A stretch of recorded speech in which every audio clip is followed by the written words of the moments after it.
ನಮಸ್ಕಾರ ರೀಪ ಎಲ್ಲರಿಗೂ. ಈಗ ಉತ್ತರ ಕರ್ನಾಟಕದ ಈ ವಿಜಾಪುರದ ಶಾಸಕನನ್ನು ಈಗ ಗಡೀಪಾರ ಮಾಡಬೇಕು, ರಾಜ್ಯದಿಂದಲೇ ಓಡಿಸಬೇಕು, ಇನ್ನು ಜಿಲ್ಲೆದಿಂದ ಓಡಿಸಬೇಕು ಅನ್ನೋದು ಅಲ್ಲಿಯ ಮಂತ್ರಿ ಆದಂಥ ಉಸ್ತುವಾರಿ ಮಂತ್ರಿ MB ಪಾಟೀಲ್ರು ಈಗಾಗಲೇ ಸಿದ್ದರಾಮಯ್ಯ ಮುಖ್ಯಮಂತ್ರಿ ಮತ್ತು ಗೃಹ ಮಂತ್ರಿ ಜೊತೆ ದೀರ್ಘ ಚರ್ಚೆ ಮಾಡಕತ್ತಾರ. ಈ ಶಾಸಕನನ್ನು ಅಲ್ಲಿ ಗೆಲ್ಲಿಸಿ ಒಂದು ತಪ್ಪು ಮಾಡಿದಂಥ ಅಲ್ಲಿಯ ಜನರಿಗೂ ಸಹಿತ ಇವತ್ತು ಭಾಳ ಜಿಗುಪ್ಸೆ ಆಗಾಕತ್ತೈತಿ. ನಾವು ಆವಾಗನ ಸೋಲಿಸ್ತಿದ್ವು ಅಂದ್ರೆ ಇವೇನು ಹಿಂದೂ ಮುಸ್ಲಿಂ ಬಗ್ಗೆ ಮಾತಾಡ್ಕೊತ ಹೋಗ್ತಿದ್ದ, ನಾವು ಭಾಳ ಚಂದ ಆರಾಮವಾಗಿ ಇಲ್ಲಿ ಜೀವನ ಸಾಗಿಸಾಕತ್ತಿದ್ವು. ಆದರೆ ಇವತ್ತು ನಮ್ಮ ಪರಿಸ್ಥಿತಿಗೆ ನಾವೇ ಹೊಣೆಗಾರರು ಅಂಥೇಳಿ ಇವತ್ತು ತೀರ್ಮಾನ ತಗೊಳಕತ್ತಾರ. ಅವನನ್ನು ಸೋಲಿಸಬೇಕ ಹೆಂಗೆ? ಆ ಸೋಲಿಸಲಿಕ್ಕೆ ಒಂದು ರಣಕಾಳೆ ತಯಾರಾಗ್ತೈತಿ, ನಕಾಡ ತಯಾರಾಗೋದು. ಅನೇಕ ರಾಜ್ಯಗಳಲ್ಲಿ ಅನೇಕ ವಿಧಾನಸಭಾ ಕ್ಷೇತ್ರಗಳಲ್ಲಿ ಆ ಕ್ಷೇತ್ರವನ್ನು ಗುತ್ತಿಗೆ ಪಡೆದು ಅಲ್ಲಿ ಆರಿಸಿ ತರುವ ಶಕ್ತಿ ಯಾರಿಗೆ ಐತಿ ಅಂದರೆ ಇವತ್ತು ರಾಜ್ಯ ನೋಡ್ತೈತಿ. ಆ ವ್ಯಕ್ತಿ ಇನ್ನು ಮುಂದೆ ಬರ್ತಾನ, ಆ ವ್ಯಕ್ತಿ ಹೆಸರು ಸಸ್ಪೆನ್ಸ್. ಶಿಗ್ಗಾಂವ್ ಚುನಾವಣೆ ಗೆಲ್ತಿರ್ಕಿಲ್ಲ, ಬೊಮ್ಮಾಯಿ ಮುಖ್ಯಮಂತ್ರಿಯ ಮಗ ಆರಿಸಿ ಬರ್ತಿದ್ದ.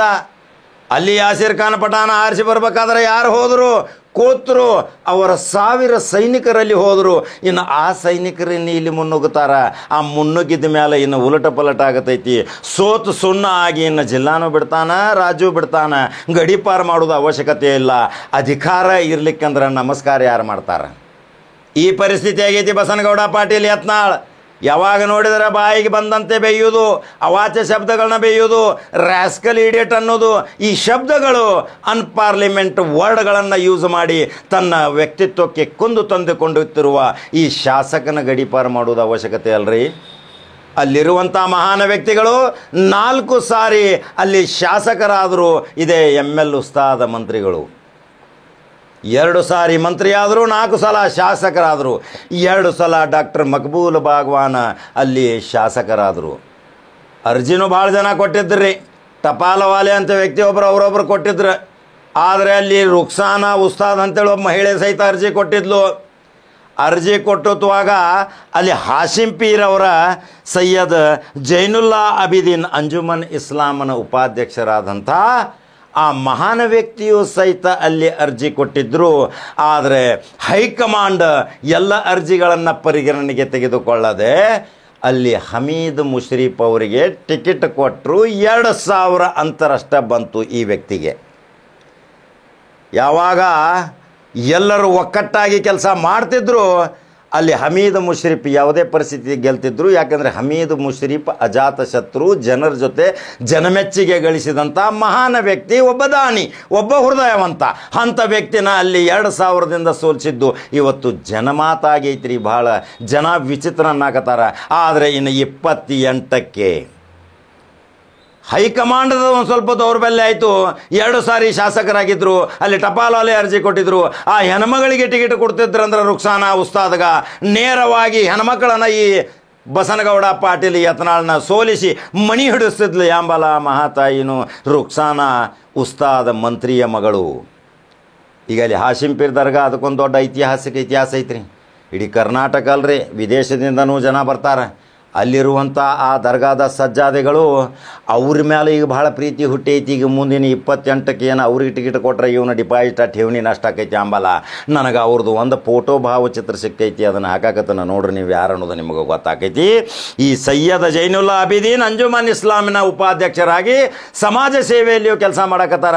ಅವ್ರ ಫಾಲೋವರ್ಸ್ ಭಾಳ ಅದಾರೆ. ಅದ್ರಾಗ 80% ಹಿಂದೂಗಳು ಅದಾರ್ರಿ. ನೋಡ್ರಿ, ಇದೊಂದು ವಿಚಿತ್ರ. ಇವತ್ತು ದರ್ಗಾಗಳಲ್ಲಿ ಇವತ್ತು ಮೊಹರಂ ಆಚರಣೆ ಭಾವ್ಯೈಕ್ಯತೆ ಸಂಕೇತದಲ್ಲಿ ಯಾವುದೇ ಹಿಂದೂ ಮುಸ್ಲಿಮ್ ನೋಡುವುದಿಲ್ಲ. ನಾವು ಅನೇಕ ಬಾರಿ ನಿಮಗೆ ಹೇಳಿದ್ದೀನಿ, ಒಂದೊಂದು ಮಸೀದಿಯಲ್ಲಿ ನೀವು ಇವತ್ತು ಹೋಗಿ ನೋಡಬಹುದು. ಶುಕ್ರವಾರದ ಮಸೀದಿಯಿಂದ 1000 ಜನ ಹೊರಗೆ ಬರ್ತಾರೆ. ಅಲ್ಲಿ ಹಿಂದೂ ಹೆಣ್ಮಕ್ಳು ತಮ್ಮ ಮಕ್ಕಳನ್ನ ತೆಗೆದುಕೊಂಡು ನೀರಿನ ವಾಟೆ ತೊಗೊಂಡು ಬಂದಿರ್ತಾರ, ಸಕ್ರಿ ತೊಗೊಂಡು ಬಂದಿರ್ತಾರ. ಒಂದು ಸ್ವಲ್ಪ ಆಶೀರ್ವಾದ ಮಾಡಿರಿ, ನಮ್ಮ ಮಗು ಕಿರಿಕಿರಿ ಮಾಡಾಕತೈತಿ, ಅಳಾಕತೈತಿ, ಯಾಕೋ ಆರಾಮ ಆಗುವತ್ತು ಅಂಥೇಳಿ. ಇದು ಒಂದು ಭಾವ್ಯೈಕ್ಯತೆಯ ಸಂಕೇತ. ಅಲ್ಲಿ ಜಾತಿ ಧರ್ಮವಿಲ್ಲ. ಇದನ್ನು ಬಸನಗೌಡ ಪಾಟೀಲ್ ಯತ್ನಾಳ್ ತಿಳ್ಕೋಬೇಕು. ಬಸನಗೌಡ ಪಾಟೀಲ್ ಯತ್ನಾಳ್ಗೂ ಸಹಿತ ಈಗ ಸಕ್ರಿ ಮಂತ್ರ ಮಾಡಿ ಕೊಡ್ಬೇಕಾಗೈತಿ. ಯಾಕಂದ್ರೆ ತಲೆಯಾಗಿಂದ ಮೈಂಡ್ ವಾಶ್ ಮಾಡ್ಬೇಕಾಗೈತಿ.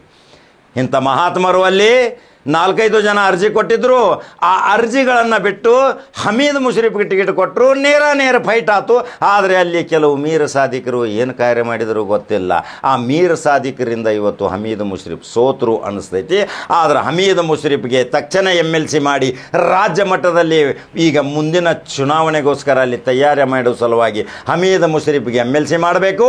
28ಕ್ಕೆ ಅಲ್ಲಿ ಮಹಿಳೆಗೆ ಟಿಕೆಟ್ ಕೊಟ್ಟರೆ, ಇಲ್ದಿದ್ರೆ ಆ ಸಜ್ಜಾದೆ ಸಾಹಿಬರು ಆದಂಥ ಸೈಯದ್ ಜೈನುಲ್ಲಾ ಅಬಿದೀನ್ ಲಕ್ಷಾಂತರ ಅಭಿಮಾನ ಹಿಂದೂಗಳದಾರ, ಹೋಟ ಹಾಕಿ ಡಿಪಾಯಿಟ್ ಜಪ್ತ ಮಾಡ್ತಾರೆ ಈ ಯತ್ನಾಳ್ದು. ಹಂಗಾದ್ರೆ ಈ ಸಜ್ಜಾದೆ ಸಾಹಿಬರ ಬಗ್ಗೆ, ರುಕ್ಸಾನಾ ಉಸ್ತಾದ್ ಬಗ್ಗೆ, ಹಮೀದ್ ಮುಷರಿಫ್ ಬಗ್ಗೆ, ಟಪಾಲ್ವಾಲೆ ಬಗ್ಗೆ, ಡಾಕ್ಟರ್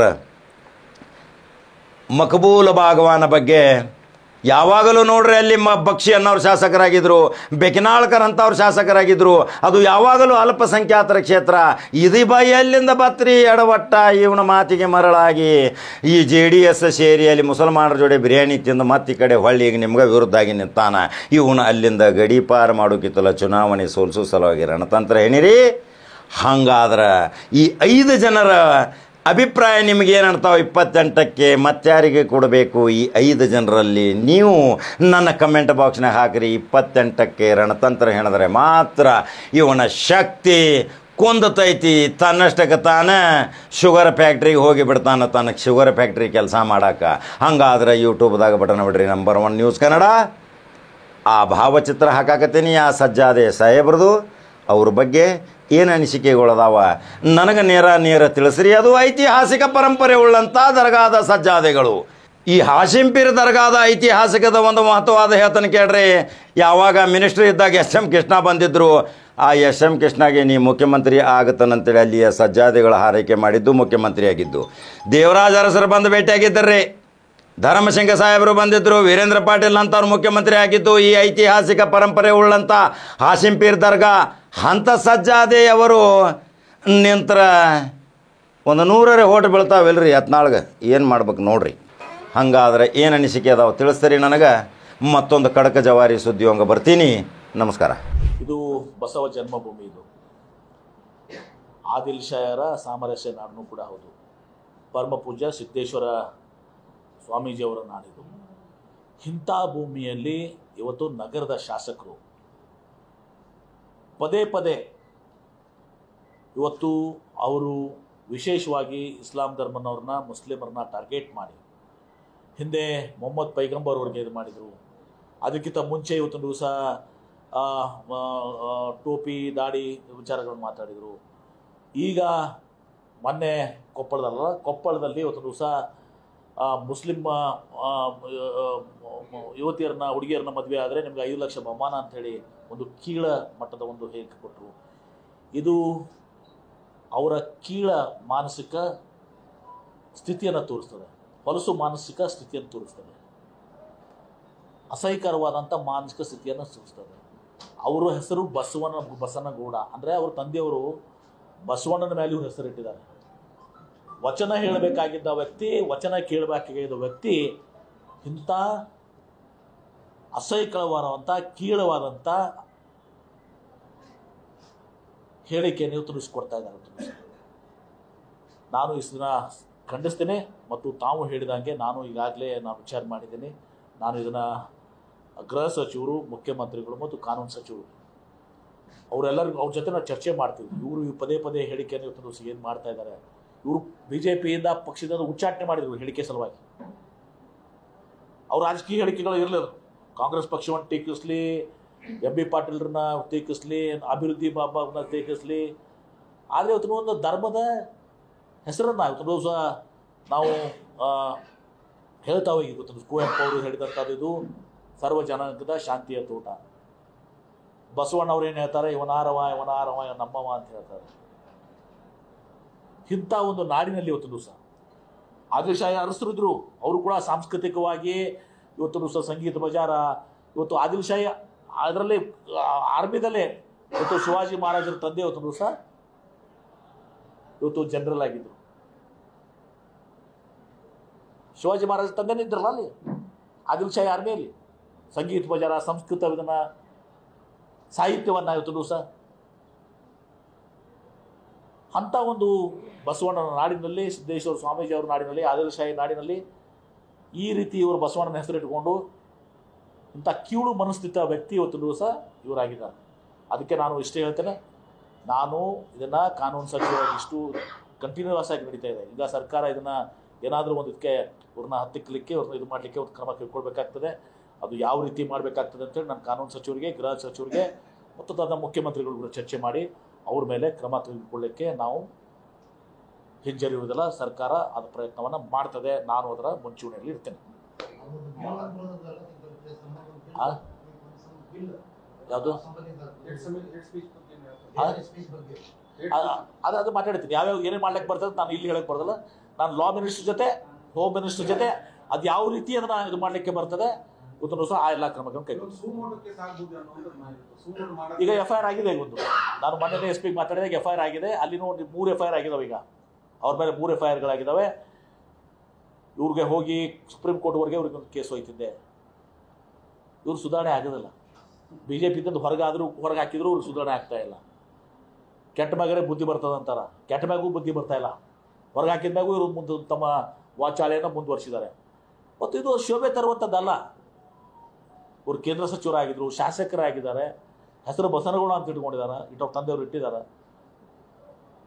ಇದು ನಮ್ಮ ಜಿಲ್ಲೆಯಲ್ಲಿ ಬಸವ ಜನ್ಮಭೂಮಿಯಲ್ಲಿ ಸಿದ್ದೇಶ್ವರ ಶ್ರೀಗಳಲ್ಲಿ ಇದು ಸರಿಯಾದದ್ದು ಅಲ್ಲ ಅನ್ನೋದನ್ನು ನಾನು ಭಾಳ ಒತ್ತಿ ಹೇಳ್ತೇನೆ. ಮತ್ತು ತಾವು ಹೇಳಿದ ಹಾಗೆ ಹೇಟ್ ಸ್ಪೀಚ್ನಲ್ಲಿ ಬರ್ತದೆ, ಮತ್ತೊಂದರಲ್ಲಿ ಬರ್ತದೆ. ಯಾವುದನ್ನು ನೋಡಿಕೊಂಡು ಇದನ್ನು ಮುಖ್ಯಮಂತ್ರಿಗಳು, ಗೃಹ ಸಚಿವರು, ಕಾನೂನು ಸಚಿವರು ನಾವು ಇದನ್ನು ನಿರ್ಧಾರ ಕೈಗೊಳ್ತೇವೆ.